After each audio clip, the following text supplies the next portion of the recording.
Une messe dans une cathédrale sans fidèles. Autour de l'autel, le prêtre est en direct. Une cérémonie retransmise sur Facebook. Mais nous avons le devoir de prier pour les scientifiques, pour les hommes qui sont en train de s'activer.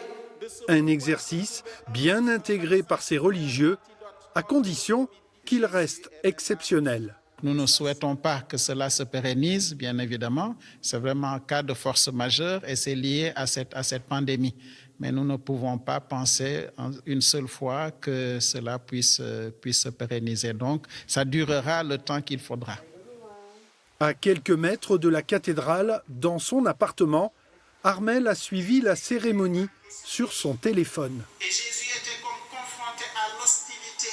Une paroissienne, un peu frustrée de ne pas avoir pu assister à l'office, mais ravie de l'expérience. Alors c'est bien, c'est nécessaire pour nous, je pense, chrétiens, d'être en communion avec les prêtres, de nous assurer cette parole de Dieu qui est nécessaire pour nous et de vivre la messe quand même en direct avec les prêtres, c'est important.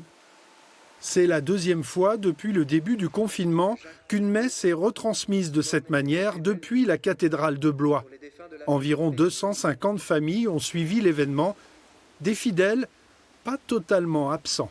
La semaine dernière, c'est moi qui prêchais et donc de voir certains visages, j'avoue que c'est très motivant. Se dire, ah oui, c'est bien pour telle ou telle personne que je prêche et pas dans le vide. Je ne prêche pas dans le désert, je prêche pour ceux que je connais et que j'aime bien. J'ai leur visage sous les yeux avec ces images et je sais qu'ils sont sur Facebook et donc nous sommes vraiment en communion.